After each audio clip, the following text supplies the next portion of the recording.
Thank you all for coming. I'm here to introduce Irene Pritzker. Irene is a founding member and president of the IDP Foundation. It's her belief that education is the way to conquer the world's greatest challenges, and that everyone should have equal access to education to provide hope, opportunity, and economic impact on their homeland. After visiting Africa and witnessing the deplorable conditions of Ghana's poor, low-cost private schools, Irene launched the IDP Rising Schools program to invest in the poorest of poor Ghanaian schools, which could not qualify for microfinance loans. As a great advocate of sustainable market-driven solutions, Irene is frequently invited to share the work of IDP's Rising Schools program at the United Nations and other international fora focused on education. In addition, she is increasingly asked to share her investment strategy with the rapidly increasing impact investing space. In 2010, the Foreign Policy Association awarded Ms. Pritzker with the Global Philanthropy Award. Irene graduated with a BA in Anthropology and English Literature from the University of Western Australia and has a master's degree in English Language and Literature from the University of Chicago. Irene has spoken to many audiences around the world, from UNESCO in Paris to New York to APAC Women's Leadership Forum in Beijing on a variety of topics, including monitoring and impact measurement and impact investing. Join me in welcoming Irene Pritzker. Well, thank you, and I'm very happy to be here, and I'm glad to see some people are interested in this subject. So I was just wondering if I could maybe take a quick poll of the room and find out who here is interested more in impact investing?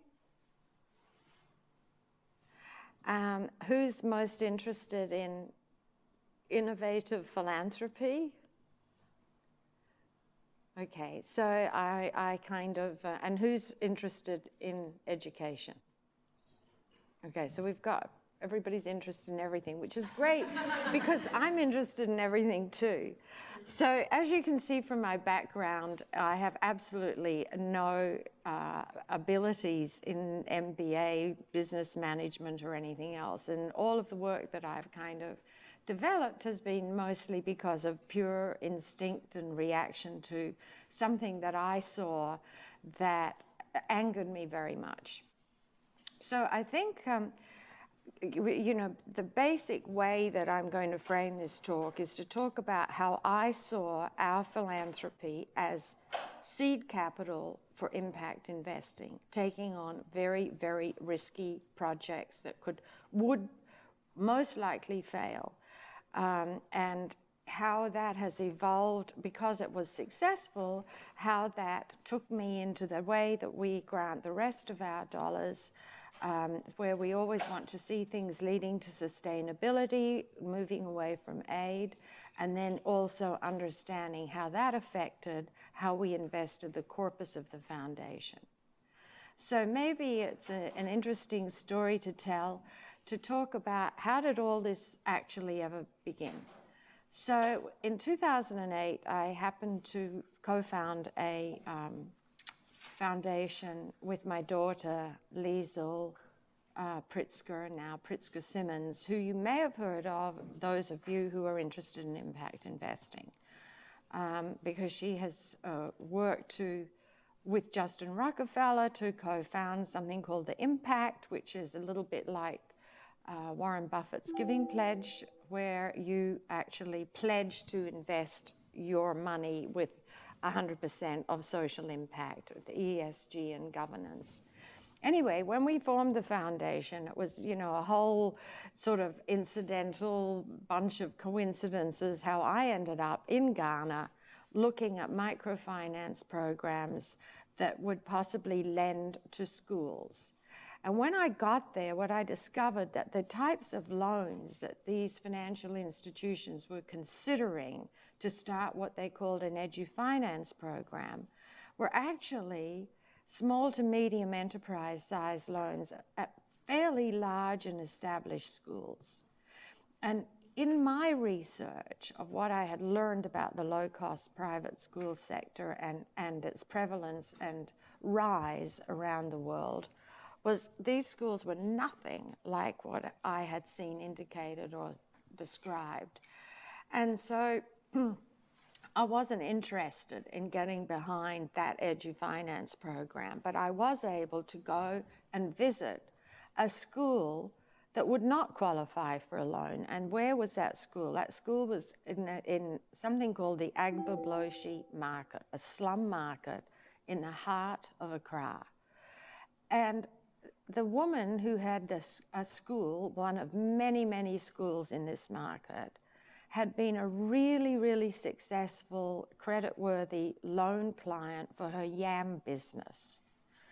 And yet, when she saw the need of the small children running around the market with the head porters, and the public school was miles away down a busy road, and they've got 4-year-olds and they don't know what to do with them, this woman who had the yam selling business decided she better start a school.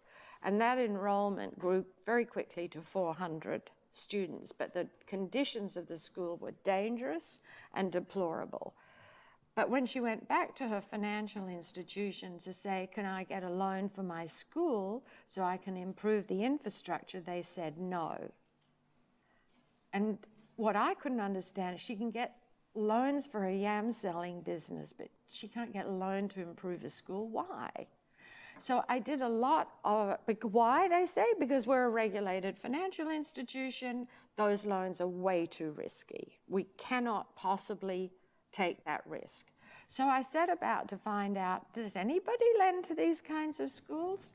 So I went around the United Nations, I went to the World Bank, I went to USAID, I went to everybody who was working in education that I could find, and I discovered actually nobody at all was doing such a thing.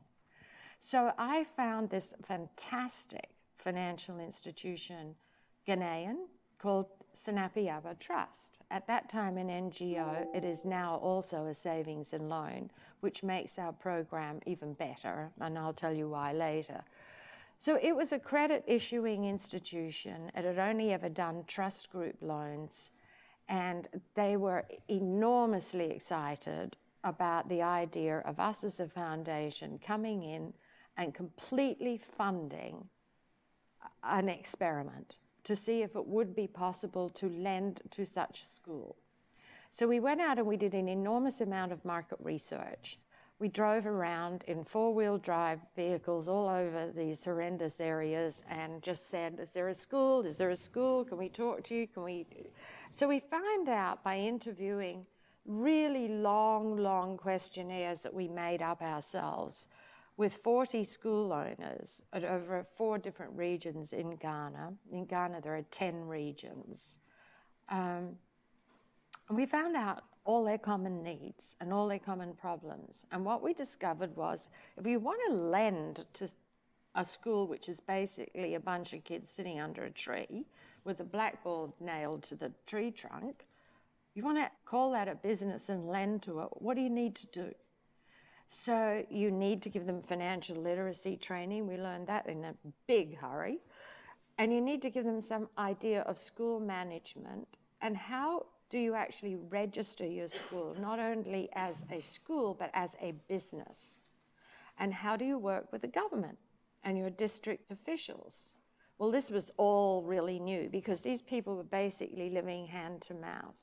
The average school fee of the 105 pilot schools that we decided to try was about $15 US a term. So it took us 3 years to get this pilot going because we're really inventing the wheel. So we brought them in. There were 27,000 kids in these 105 schools, and they had never actually ever been. They had no other alternative.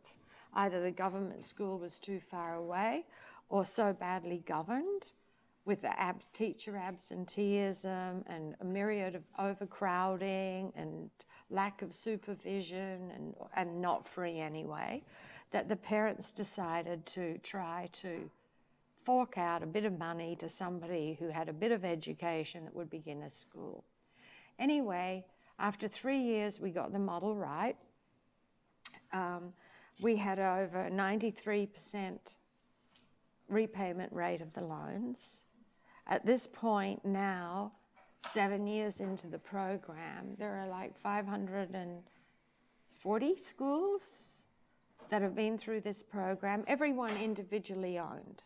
So these are all little social enterprises.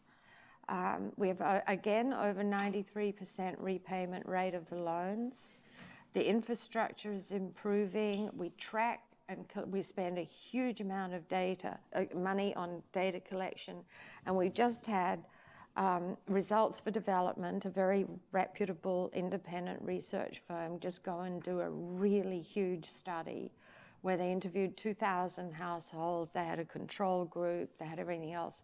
And what the conclusion really has been that this sector cannot any longer be ignored. It is there and it's rapidly growing, that the program is profitable to the financial institution because we figure the cost of the training into the loan terms, and we're still offering below market rate loan per terms. Microfinance loan terms are never cheap because the loans tend to be small and it's very intensive in trying to track them. It's much easier to give, a $100,000 loan than it is to give a $500 loan because you still have the same administration costs. We found that it's replicable, it's scalable, it's sustainable, and we found out that the schools that went through the program were profitable, just profitable, not very profitable, and sometimes not profitable, but they were doing a lot better than the schools who had not been through the program. So we learned a huge amount. We're just about to release that report. It should be, in any day it's going up. And it's something that we're going to be releasing in conjunction with World Bank. So there's no doubt that this is a viable financing model. So when we looked at that, we realized, what is this risk that we took with our philanthropic dollars was really seed capital. This was like a venture capitalist coming in to invest in something that may or may not work. Because now we have gone from pure philanthropy to then further supporting the program with a no interest loan, to now supporting the program with debt finance that is, we will get back. And if we wanted to, it could indeed be convertible debt into taking an equity interest in the financial institution. But since I don't know how to run a financial institution, I would just rather have it be pure debt. However, many of you would probably know how to do that. So what I think, I just want to just make sure that I haven't, So then when I'm taking a look at how we used our philanthropic dollars to really use them as seed capital, or to consider that we're sort of investing in local social enterprises. We're not really coming in from the outside. We're working at the grassroots level, empowering local people to themselves in communities. So what's different from what we do are, like, for instance, a lot of people who work in international education will get venture capitalists to invest in for-profit chain school models, and they largely come from outside. They come from the West, from non-UN countries, and attract investment in that way. Really what we decided to do was to see how do you actually invest in the communities themselves and empower the local entrepreneurs But there still is a way for a foundation to invest through lending to a loan portfolio. And now we're poised, now we have 540 schools and 128,000 kids that weren't being reached. And this is just in Ghana, which is not a particularly big country.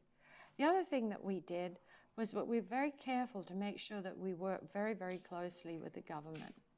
And a lot of people who go into impact investing space in the developing world forget that you actually do need to do that. A lot of people said, oh, don't waste your time with the government. But we learned that it's not a waste of time with the government. The government is often misinformed, disorganized. And in Ghana, thankfully, there is a rule of law that exists not without so much corruption. It was a very good country to experiment in because it's a peaceful country. When they have elections, there are not riots. There's a peaceful transfer of power. So we decided that we would take this whole model and make sure that we invest the corpus of the foundation in exactly the same way.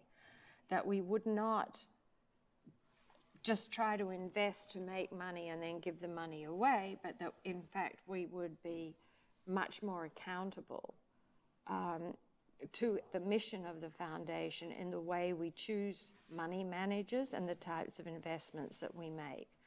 So there's a lot of synergies, and I think the thing that fires me up the most is how complementary our granting is, our philanthropic work is, with the way that we invest.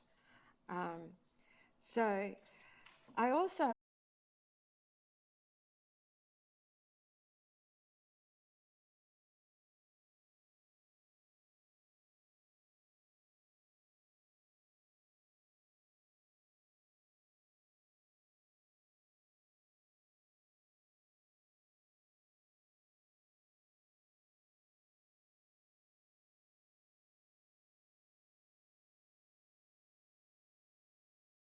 good. They would always say, well, this will be concessionary investments, and how much return do you want to give up? And I would say, I don't want to give up anything. I want market rate returns, and I want responsible investing. I want my investments to be doing some kind of good in the world. I care about supply chains. I care about fair labor practices. I care about the environment. So you wealth advisors, find me the managers. And what has happened is that they don't exist on the major investment house platforms. The analysts are just not there. That's not the mandate of these big companies. And so what they realized, though, that there was a growing demand. What the wealth advisors started to realize is that we're getting a lot of pressure. We're getting it from the millennials. We're getting it from wealthy young people who do not want to carry on the investing style of their parents. A lot of inherited wealth, a lot of Silicon Valley new wealth. Everybody started to have a much, much more sense of accountability. And so now the wealth managers are all scrambling around, and there's a plethora of wealth advisors out there who keep on telling you that they actually have an impact investing platform, and they don't.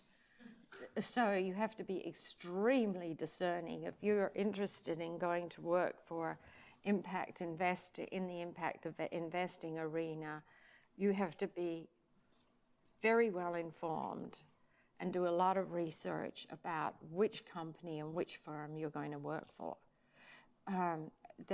There are some, for instance, Goldman Sachs just recently bought in its entirety a firm called Imprint, which undoubtedly was the best boutique impact investing management firm in the country. And the reason that they wisely did that is because Goldman Sachs has been the last investment house to jump on board within the impact investing space.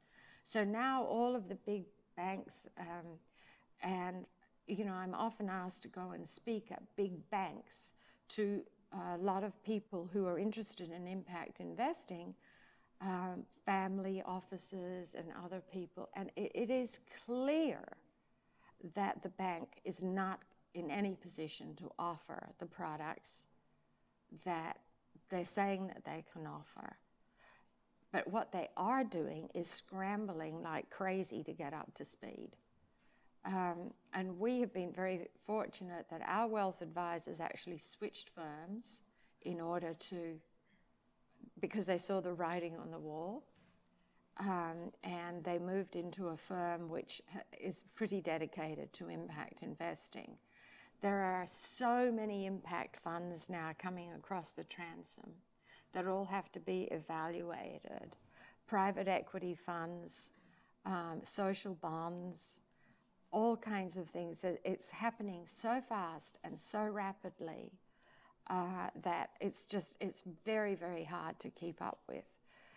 But what is happening is that now all of these wealth managers, the advisors are the people who find the managers, and the managers are the ones that run the money. The wealth managers are now beginning to take their funds and analyze every single one of their holdings to see how many intersections there are with the Sustainable Development Goals and their targets and indicators. So this has put enormous pressure on the impact investing space. And even when we went back to take a look, when we started our program, there was no such thing as Sustainable Development Goals. We started in 2008. So then, after we went, the United Nations Development Department, which is about sustainability and also the largest UN agency, asked me to come and speak and talk about how our program fits into the Sustainable Development Goals. And so we had to go back now. I had to explain first of all to the audience that there actually were no Sustainable Development Goals when we started. But what we looked at, and I have to refer to this, so where we intersect is we intersect with goals 1, 4, 5, 8, and 17, and several of the targets and indicators. And not only that, but as we're examining all these various targets and indicators, we can see how we can actually even offer more creative savings and loan products to enable the school owners to actually address more of the, to find more intersections. So this is something that is pretty new, but when you're thinking about entering this field, you have to start really studying the Sustainable Development Goals, because everything now is really being framed in it. And just recently, I spoke to some 40 or 50 really large foundations in the United States. And there was a woman that was speaking with me that actually advises foundations, many of them. She advises how they do it to over 1,000 foundations. And one of the questions she began to ask was, do you know about the Sustainable Development Goals? And the overwhelming answer was, oh yeah, we heard about them, but that doesn't pertain to us. Well, hello, it does actually. How can you talk about philanthropy now and not see whether or not you are addressing any of the Sustainable Development Goals? And how they work is the 193 member nations of the United Nations all signed off on this. This has been a really long process. But each country decides what its priorities are. So when you're going into a country, you want to find out from the government, what is the government's priority platform of the Sustainable Development Goals, and how can you work within that framework?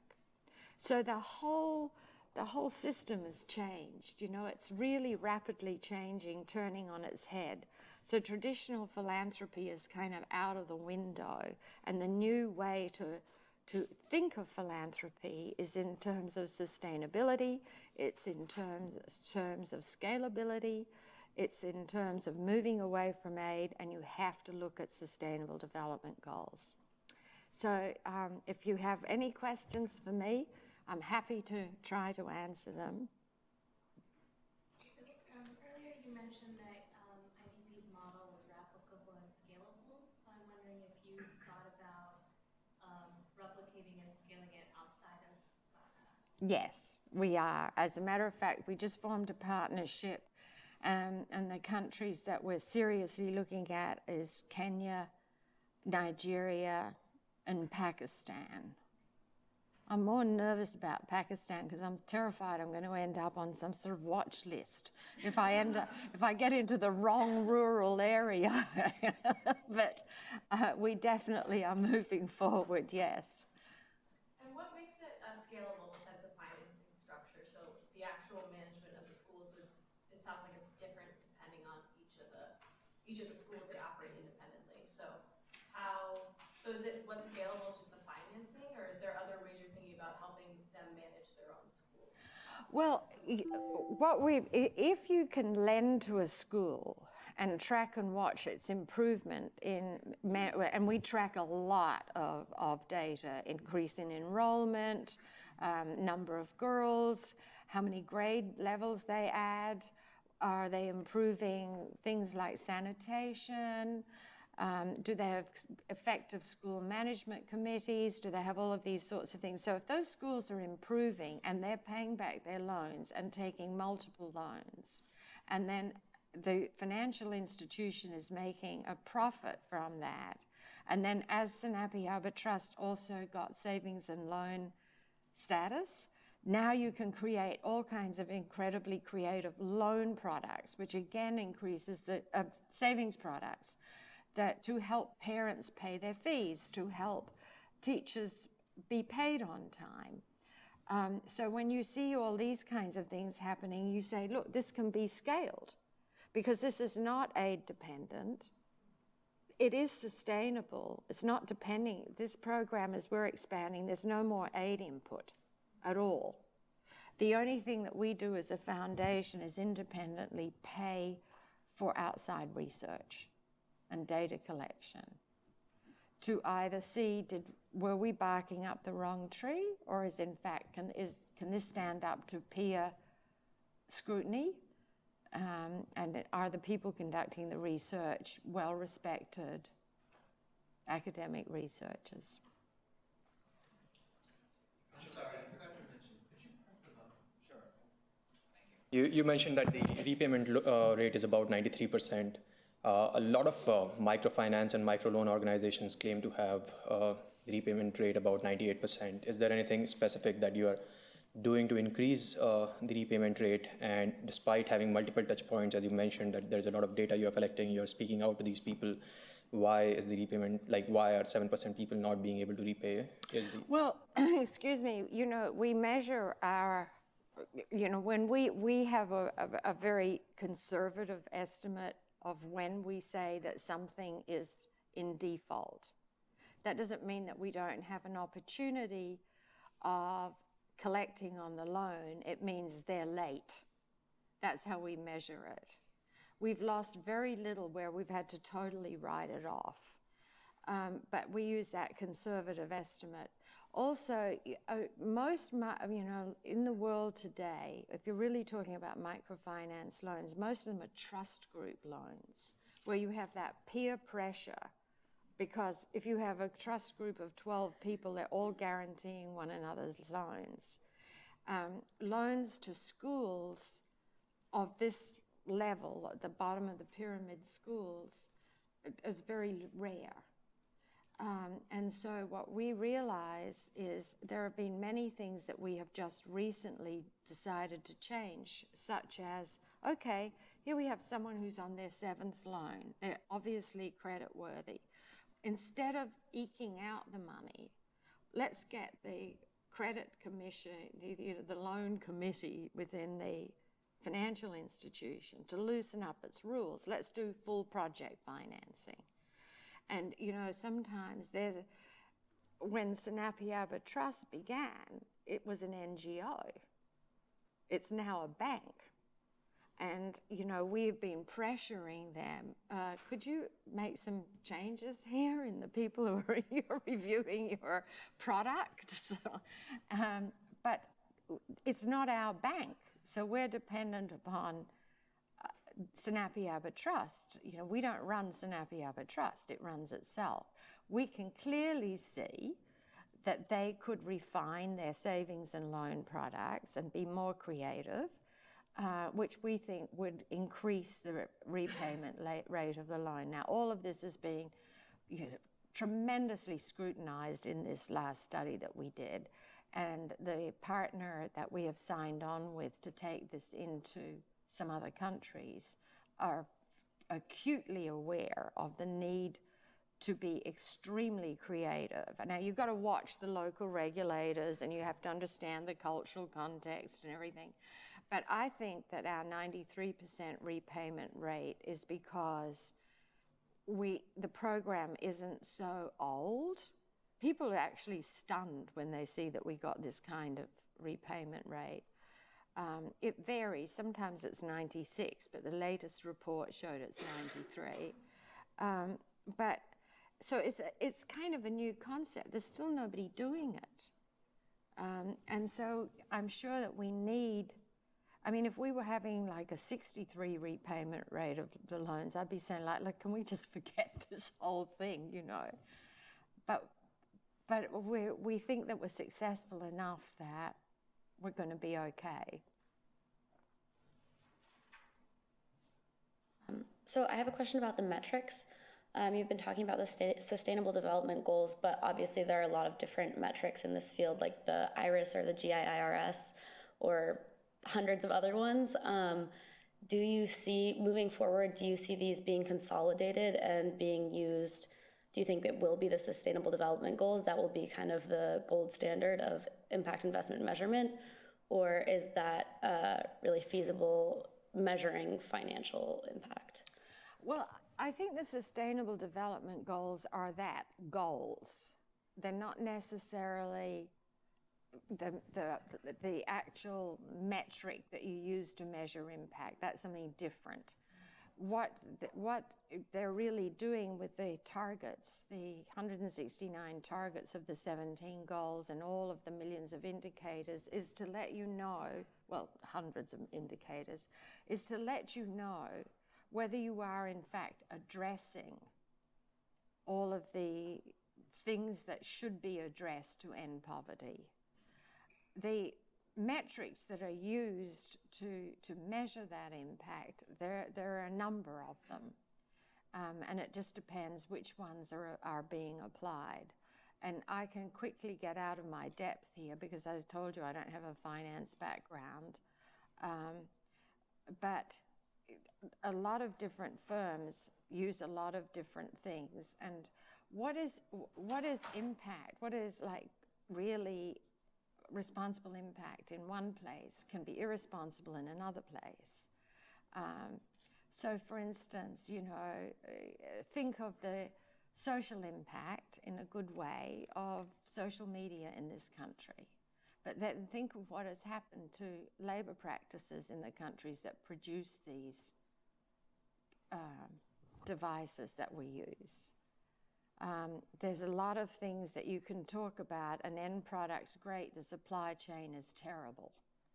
What about, the clothes we buy in the shop that are made by child labor?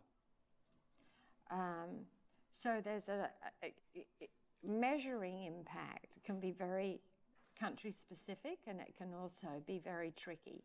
But there's an awful lot of people working very hard to try to come up with a metric that will apply in most cases to most things. And it depends on the class of investment and all of these different kinds of things. There's a lot of people working very hard on all of this right now.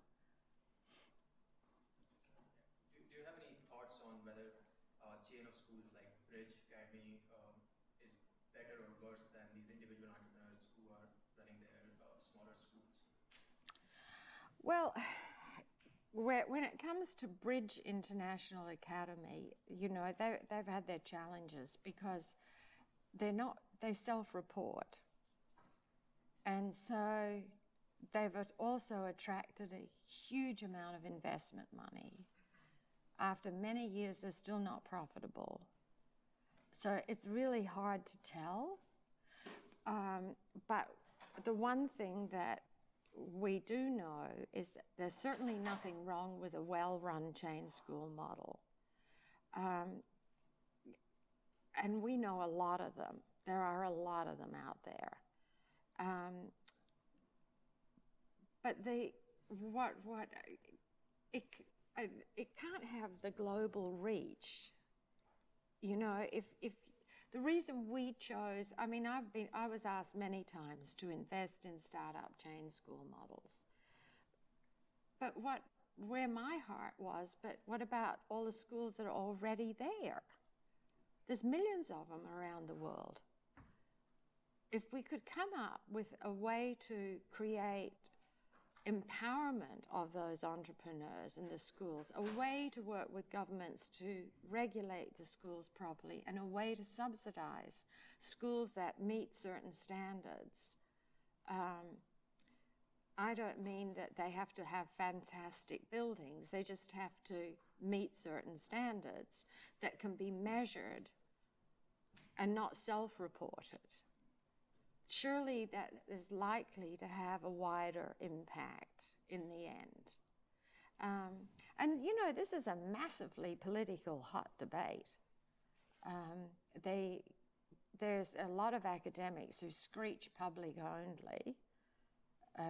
Education, they loftily announce, is a universal human right and should be provided free of charge. Yeah, they've been saying that for 70 or 80 years now. Unfortunately, it's right, but it's not happening. So why don't we look at the efforts of the poor themselves and see, is there a way to finance and empower that, working within the regulatory structures of individual countries? So that's the route that we chose to go. But most of the chain school models are, some of them are really good, but I just don't see that they can scale in the same way. And one of the other mistakes that Bridge has made is it just doesn't work with the governments, and the governments are getting annoyed and they keep closing down the schools. So that doesn't seem wise to me. They may not like us in Ghana, but we suck up to them enough that they never close down the schools. Yes. Just going back to the point you made that your foundation started operations and was in business prior to these sustainable development goals, how did you change your business model or encourage your partners to change their business model to better address these more precisely defined goals? Well, what happened was we discovered that when they came out, we discovered that we were addressing a lot of them in the way that we were already working. And that was when UNDP asked me if I wouldn't come in and talk to them about how our program and how our foundation works within the Sustainable Development Goal framework. And I talked to all of these big foundations and said, you need to look at your programming because you're probably intersecting a lot of them. And we didn't know we were until they came out. And, you know, it wasn't until I was asked to explain to the philanthropic community how well we were doing on this that I actually had to go and look at them and find out how well were we doing on this. And it's to start tracking, oh, look, we're doing this, we're doing this, we're doing this. And so going forward with both of our investments for the corpus of the foundation and also in whatever philanthropic initiative we decide to take on, I'm now very aware of this structure. So earlier you mentioned that the goal number 5 was one that you were addressing. So I'd love to hear more about that and if it's one of your direct intentions, or is it something that's coming out indirectly from the education? Gender equality. Yeah, so one of the things that we do when we're talking about school management is that we really talk about the importance of the school proprietor forming an effective PTA, parent-teacher association. And it's in those parent-teacher associations where you can really pitch the value of keeping your girls in school. And what happens a lot is that when girls reach puberty, they often have to miss a week a month because they can't go to school because there's no toilets. So for instance, in encouraging a loan product for a proprietor to build boys and girls toilets, it's a way of encouraging the way to keep girls in school. The other thing too is that in very, very, very poor families, there's a tendency to automatically, if they can't pay, let's say they have 3 kids and there's 2 boys and 1 girl and they can't pay for all of them, if the school won't give a scholarship, usually, and these schools give tons of scholarships because that's one of the things that we track, then the parents have just an automatic tendency to pull the girl. And so what we encourage in our proprietor training is don't pull, if you have to pull someone, don't automatically pull the girl if that girl is able and smart and intelligent. So we do a lot of different things in proprietor training. We encourage the proprietors to get into community-based activism to keep girls in school. And sometimes it's about changing the mindset of the proprietor themselves, because the overwhelming majority of the school owners are men, because they're the ones that are educated.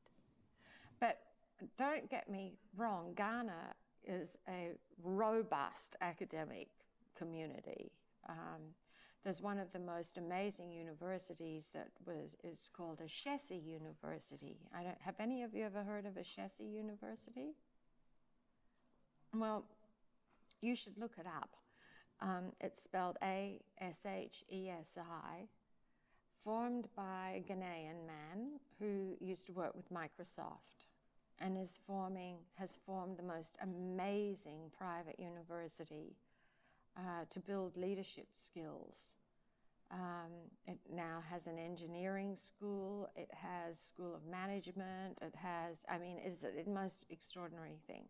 Of course, all the funding to build a school has come, guess from where? The US. But I know the founder, a man called Patrick Awuah, very well. And whoa, did he have trouble getting accreditation because of just academic jealousies and so forth. But it is the most extraordinary institution. And there are a lot of highly educated Ghanaians. So it isn't like the whole country is destitute at all, but it's estimated in Ghana that there's about 6,000 of the types of schools that I'm talking about that we work with in our program, which is an appalling number of schools. And the government schools in basic education is terrible. So it's definitely just the privileged Ghanaians that are getting better education. Any more questions? Anything? Yes? I'm asking a lot. That's fine. You mentioned earlier that, impact investing is now becoming something that a lot of people are paying attention to. So a lot of, big banks and firms might try to act like they've already jumped on the bandwagon and have something that, and you mentioned you think that most of them don't really have a true impact investing arm. you mentioned Imprint as one that Goldman Sachs bought, and you told us to research very carefully. Do you have any advice for how to start going about that research, or what to think about when we're really trying to discern who is the real deal and who is just talk? Well, I'll tell you a story. So when we went, my daughter and I happened to go to a Council on Foundations thing, a conference in Miami. This was, I don't know, 6 years ago or something. And so we were struggling because our wealth advisors worked for a firm that just was not coming on board.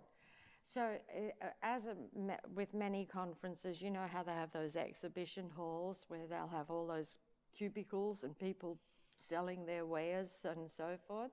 So we came across a bunch of people from UBS Optimus.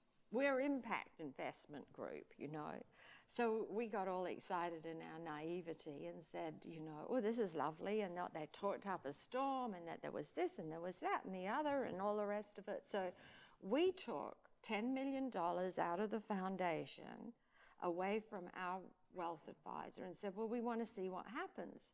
So we gave it to this group within UBS. Now remember, this is not all of UBS, this is a group, because that's how these things work.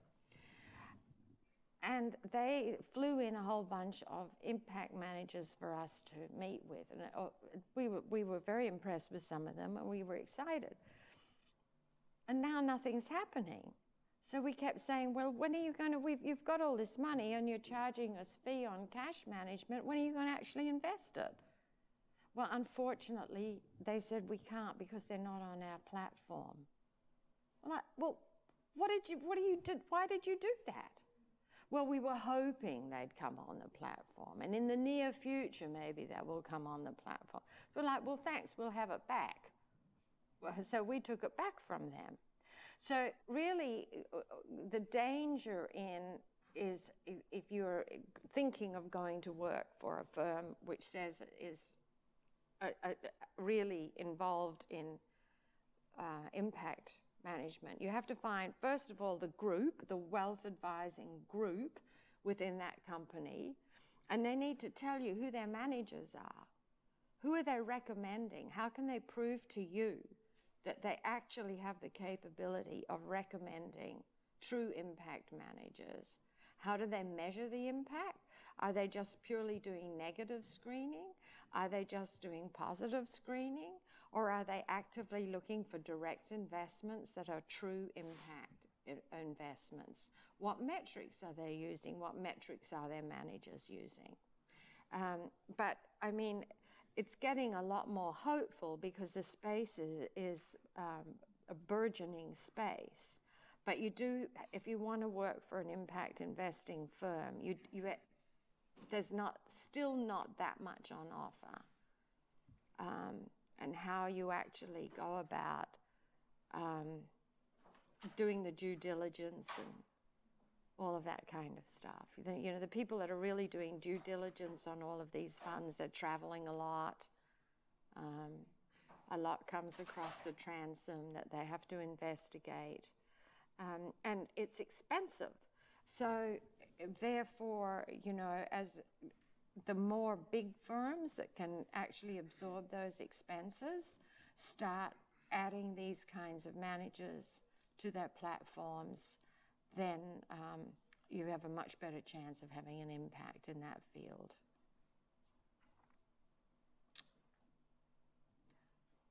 Is that it? All right. Well, I hope I've been able to answer some of your questions and share with you some of our journey. And it's been great to come and talk to you all.